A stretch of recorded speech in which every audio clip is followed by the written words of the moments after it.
Nos efforts proportionnés, la réouverture progressive et réussie des mois de mai et juin et le déploiement d'un plan de vaccination inédit nous ont permis d'obtenir des résultats incontestables.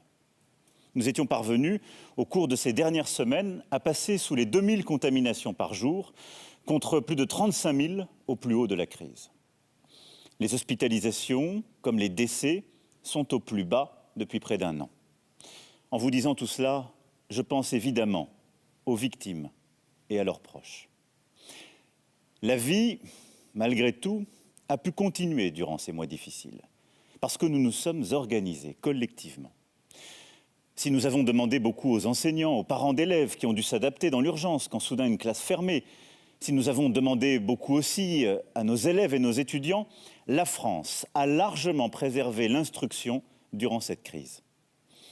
12 semaines de fermeture pour nos écoles depuis mars 2020. Alors qu'aux États-Unis, les écoles ont fermé durant 56 semaines ou en Allemagne durant 34 semaines.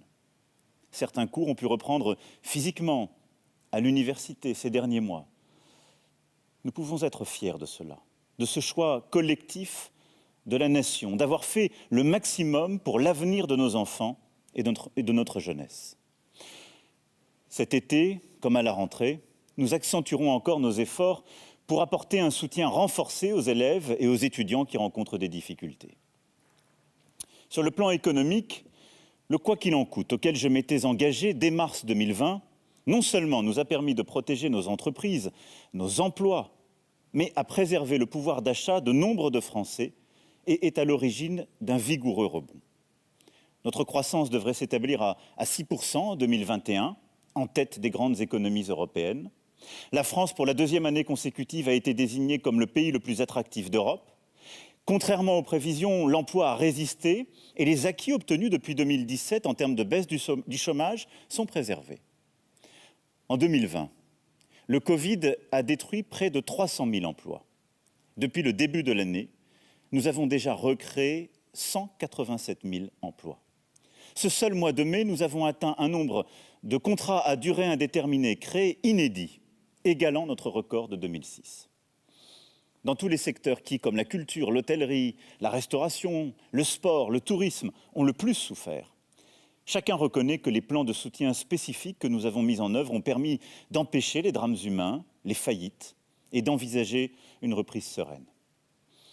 Nous restons pleinement mobilisés pour aider ceux qui ont subi la crise plus fortement que d'autres. Les salariés travaillant dans les entreprises qui n'ont pas résisté, ou les jeunes comme les indépendants qui, durant cette période, sont malheureusement tombés dans la pauvreté. Je veux vous dire ce soir que nous avons eu raison, collectivement, de rechercher sans cesse l'équilibre entre la protection et la liberté. Raison, au début de cette année, de protéger la vie sans pour autant refermer le pays.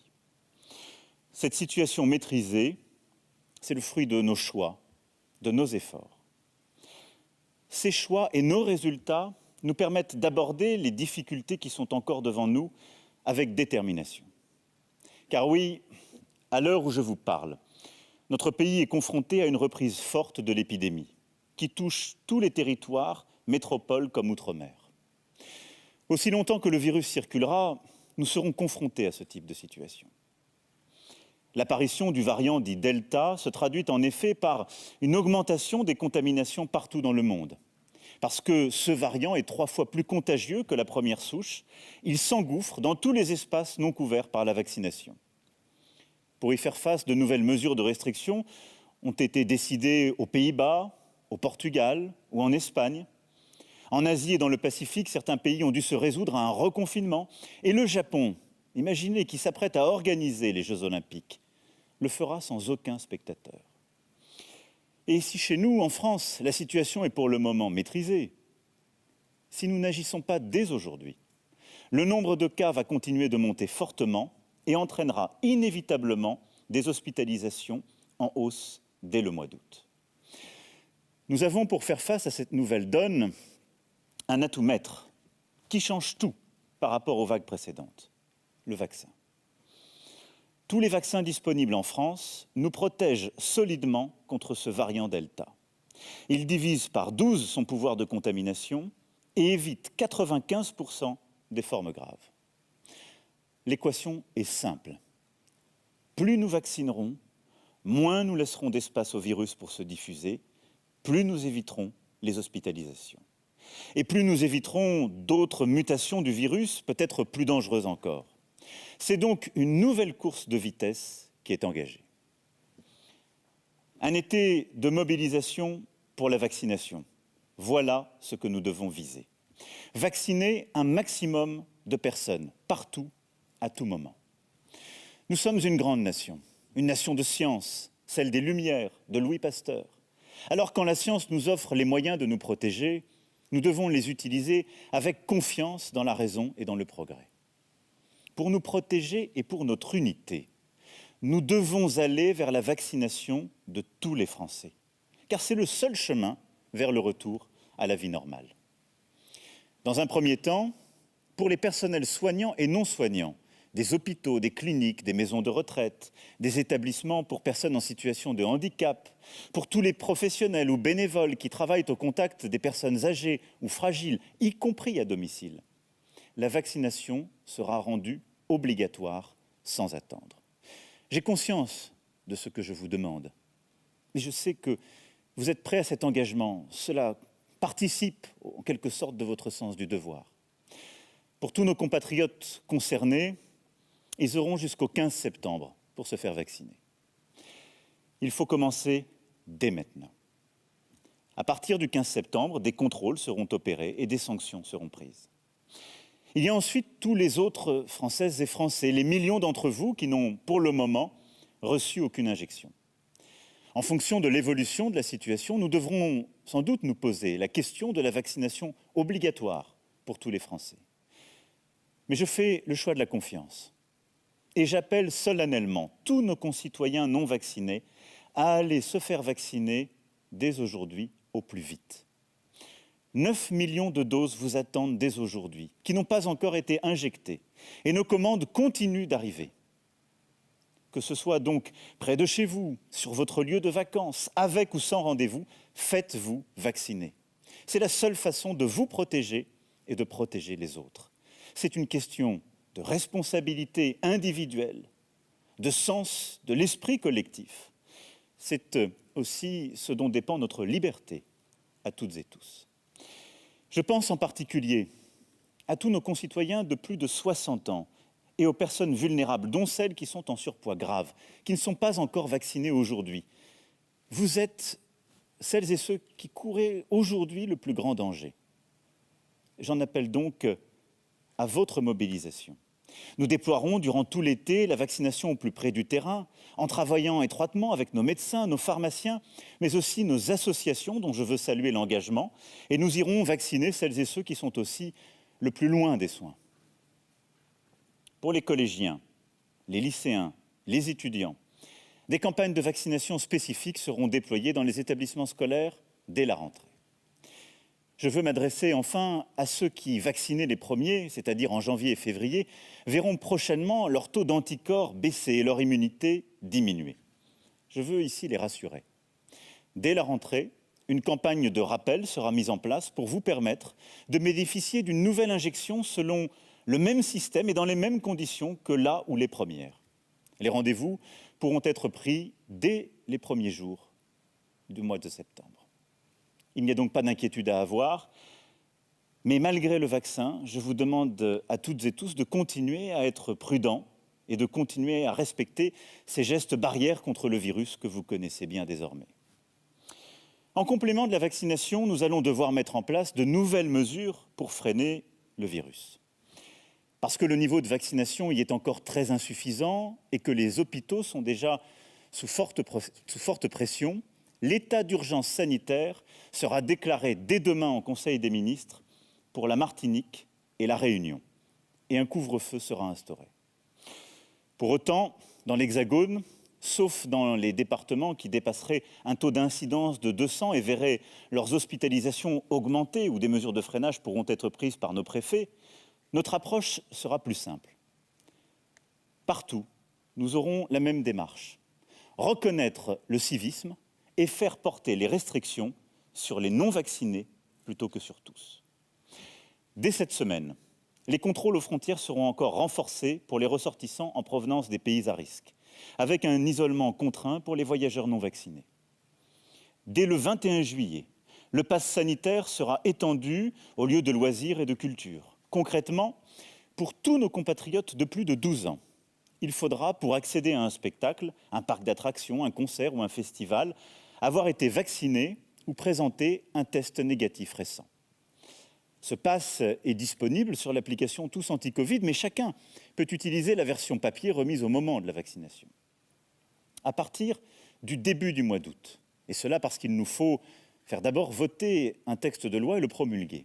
À partir du début du mois d'août, donc, le pass sanitaire s'appliquera dans les cafés, les restaurants, les centres commerciaux, ainsi que dans les hôpitaux, les maisons de retraite, établissements médico-sociaux, mais aussi dans les avions, trains et cars pour les longs trajets. Là encore, seuls les vaccinés et les personnes testées négatives pourront accéder à ces lieux, qu'ils soient d'ailleurs clients, usagers ou salariés. En fonction de l'évaluation de la situation, nous nous poserons la question de l'extension du pass sanitaire à d'autres activités encore. Cet automne, les fameux tests PCR seront rendus payants, sauf prescription médicale, et ceci afin d'encourager la vaccination plutôt que la multiplication des tests. Pour pouvoir faire tout cela, je convoquerai le Parlement en session extraordinaire à partir du 21 juillet pour l'examen d'un projet de loi qui déclinera ces décisions. Vous l'avez compris, la vaccination n'est pas tout de suite obligatoire pour tout le monde, mais nous allons étendre au maximum le pass sanitaire pour pousser le maximum d'entre vous à aller vous faire vacciner. Enfin, nous continuerons d'agir pour éviter l'apparition de variants qui pourraient être plus dangereux encore que le variant Delta.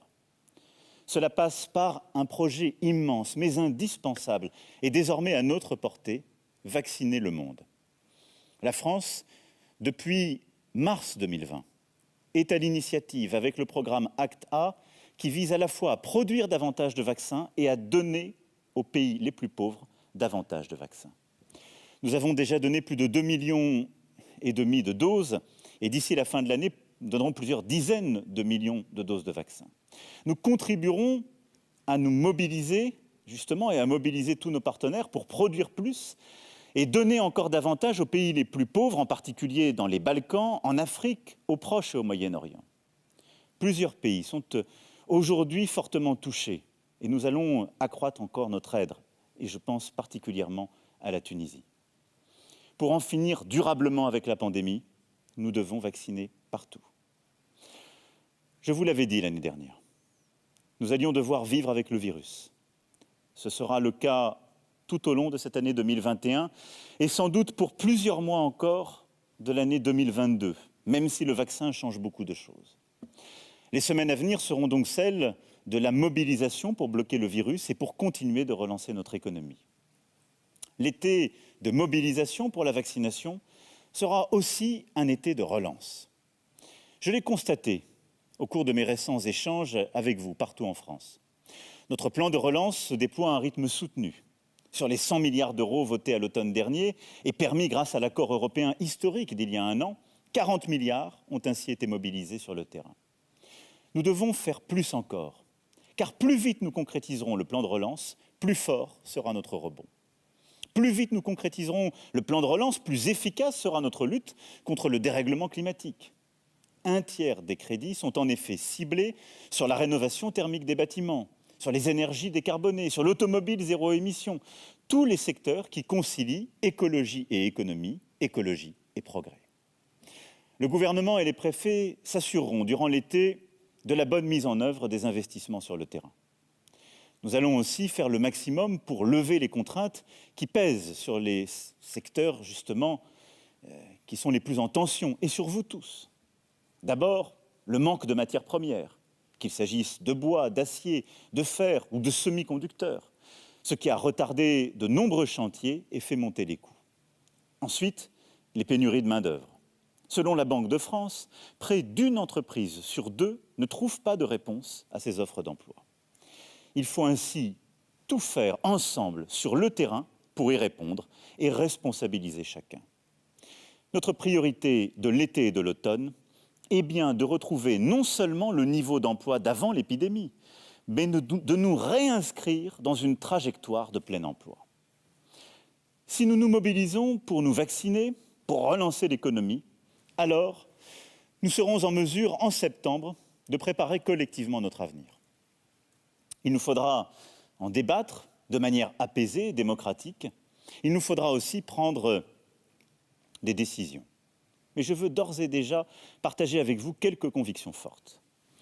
La première, c'est la nécessité de moins dépendre de l'étranger pour certains produits essentiels, certains services, certaines technologies.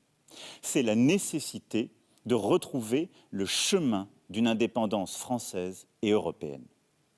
Parce que nous avons vécu durant cette crise les conséquences de la dépendance. Grâce à l'action menée depuis 2017, nous sommes en train de réussir, de nous améliorer. Des productions majeures pour la vie du pays, comme celle de paracétamol, par exemple, ont été relocalisées en France. Une usine géante de batteries pour nos véhicules électriques va prochainement ouvrir sur nos terres industrielles du Nord et préfigurer des investissements massifs dans la transformation de l'industrie automobile.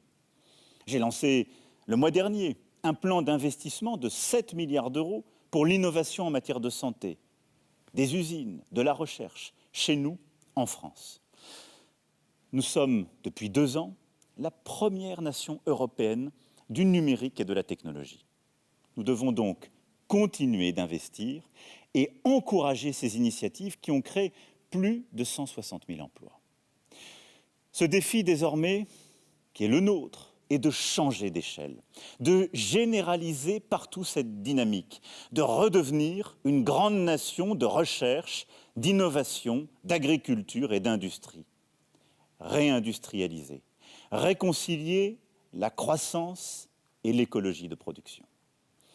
Au niveau national, la baisse des impôts de production, ainsi que celle de l'impôt sur les sociétés que nous avons décidé, vont permettre d'accélérer ce mouvement. Au niveau européen, la présidence française de l'Union européenne, qui commencera le 1er janvier 2022, nous permettra de bâtir un agenda commun d'indépendance industrielle et technologique. À la rentrée, après le travail et les consultations en cours, nous déciderons d'un plan d'investissement qui visera un objectif: bâtir la France de 2030 et faire émerger dans notre pays et en Europe les champions de demain qui, dans les domaines du numérique, de l'industrie verte, des biotechnologies ou encore de l'agriculture, dessineront notre avenir. La deuxième conviction, c'est que nous avons vu la force, durant cette crise, de notre modèle social. Il a protégé nos entreprises, nos emplois, notre culture, de nombreux secteurs exposés. Il a protégé notre pouvoir d'achat durant la crise. C'est un joyau qu'il nous faut préserver. Ce modèle social français repose sur un fondement, le travail. Sans travail, pas de production. Sans travail et sans production, pas de financement de notre santé, pas de financement du chômage partiel, pas de financement de nos retraites. La priorité de la sortie de crise sera donc la même que depuis le début du quinquennat: le travail et le mérite. C'est pour cela que nous allons continuer d'investir dans la formation tout au long de la vie dès cette rentrée. Nous formons durablement plus de demandeurs d'emploi qu'il y a 4 ans, mais ce n'est pas encore assez. Et j'ai demandé au gouvernement, dès cette rentrée, de lancer un plan massif de formation et de requalification des chômeurs de longue durée. C'est pour cela que la réforme de l'assurance chômage sera pleinement mise en œuvre dès le 1er octobre, autour d'une volonté simple. En France, on doit toujours bien mieux gagner sa vie en travaillant qu'en restant chez soi, ce qui n'est actuellement pas toujours le cas. C'est pour cela aussi que nous devrons engager, dès que les conditions sanitaires seront réunies, la réforme des retraites. J'ai toujours tenu un langage de vérité. Oui, notre système est injuste. Avec 42 régimes différents, il entretient des inégalités majeures et il faudra aller vers plus de simplicité pour plus de justice. Et donc, les régimes spéciaux devront être supprimés pour les nouveaux employés dans ces secteurs. Oui, parce que nous vivons plus longtemps, il nous faudra travailler plus longtemps et partir à la retraite plus tard. Pas demain, pas brutalement, pas de manière uniforme, car il faut prendre en compte la difficulté des métiers. mais progressivement, sur plusieurs années, et par un système qui fait la différence selon le travail réellement exercé. Et donc, l'âge de départ doit être plus tardif. Oui, une vie de travail doit offrir une pension digne. Et donc, toute retraite pour une carrière complète devra être supérieure à 1 000 € par mois. Voilà ce que je veux, en des termes clairs et simples. Pour protéger les retraites actuelles et celles de nos enfants, sans augmenter les impôts, il est juste et efficace de changer notre système de retraite. J'ai entendu les débats sur le moment. Faut-il faire cette réforme dès ce mois de juillet, à la rentrée ou bien plus tard? Alors, si je demande au gouvernement de Jean Castex de travailler avec les partenaires sociaux sur ce sujet dès la rentrée, je ne lancerai pas cette réforme tant que l'épidémie ne sera pas sous contrôle et la reprise bien assurée. Ma troisième conviction, enfin, c'est que la nation doit une réponse à ceux qui ont été le plus touchés par la crise. À notre jeunesse, qui a tant sacrifié alors qu'elle risquait peu pour elle-même, à nos aînés, qui plus que les autres ont craint pour leur vie. Pour notre jeunesse, nous devons continuer d'investir, investir dans la petite enfance, dans l'éducation. Cela demeure plus que jamais notre priorité en sortie de crise. Pour nos jeunes adultes, nos étudiants, comme nos jeunes actifs, ou nos jeunes qui sont peu formés, nous avons créé la plateforme Un jeune, une solution. Nous poursuivrons ce programme qui a permis à 2 millions de jeunes de trouver une formation, de décrocher parfois un emploi, de signer souvent un contrat d'apprentissage. Imaginez, 526 000 contrats d'apprentissage en 2020, ce qui est un record. Pour amplifier cette dynamique, je présenterai à la rentrée le revenu d'engagement pour les jeunes, qui concernera les jeunes sans emploi ou formation et sera fondé sur une logique de devoir et de droit. Quant à nos aînés et nos concitoyens en situation de handicap, trop souvent confrontés à une solitude sans solution, nous leur devons une grande ambition humaniste pour l'autonomie, un accompagnement renforcé pour le maintien à domicile, des maisons de retraite modernisées. Accompagnement de notre jeunesse, meilleure prise en charge des aînés, c'est un nouveau pacte français entre les générations qu'il nous faut bâtir pour notre nation. Cette ambition devra être financée et ce ne sera pas par une hausse d'impôts. Là aussi, je demeure constant. Avec la suppression de la taxe d'habitation, la baisse des cotisations sociales, la diminution de l'impôt sur le revenu, ce qui représente 170 € en plus par mois pour un salarié au SMIC. Nous avons assumé d'améliorer le pouvoir d'achat et de baisser les impôts, une priorité pour les classes moyennes, et nous ne reviendrons pas en arrière. Nos réformes ne seront pas davantage financées en laissant filer la dette. La nouvelle génération doit déjà assumer la dette écologique. Je n'ajouterai pas à ce fardeau la dette financière. La seule solution, le seul moyen d'assurer ce nouveau pacte est de travailler davantage, d'investir, d'innover, d'inventer, d'améliorer notre croissance et de continuer à réformer. Réformer l'État, comme nous avons commencé à le faire avec la réforme de la haute fonction publique et la suppression de l'ENA, de simplifier le millefeuille territorial, de simplifier partout où c'est possible l'action publique. La seule solution est de continuer à bousculer le système et les positions établies, les rentes, les statuts. C'est ainsi que nous reprendrons le contrôle de notre destin comme nation. C'est ainsi que nous reprendrons chacun le contrôle de nos vies comme citoyens. La volonté que la France doit porter est bien celle-là. Reprendre le contrôle de notre destin. Garantir à chacune et chacun des nôtres qu'il pourra retrouver de son destin personnel, professionnel, familial et civique. Bien des questions devront trouver réponse dans les mois qui viennent, que je n'ai pas ici abordées dans le cadre de ce message ce soir. J'ai bien entendu l'inquiétude que fait naître la montée d'une violence endémique dont sont victimes les plus fragiles, les femmes souvent, y compris dans le couple, de jeunes adolescents dans la rue, et le manque de respect à l'égard des forces de l'ordre ou de sécurité. J'ai entendu le message porté à l'endroit de nos institutions par l'abstention impressionnante aux élections régionales et départementales. Et j'ai en tête les questions qui portent sur les équilibres de notre démocratie. Devant toutes ces questions, j'ai une certitude.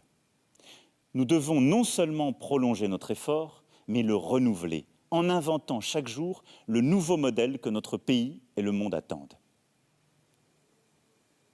Mais des choses dans le monde sont en train de bouger aussi, grâce à des initiatives que propose et soutient la France.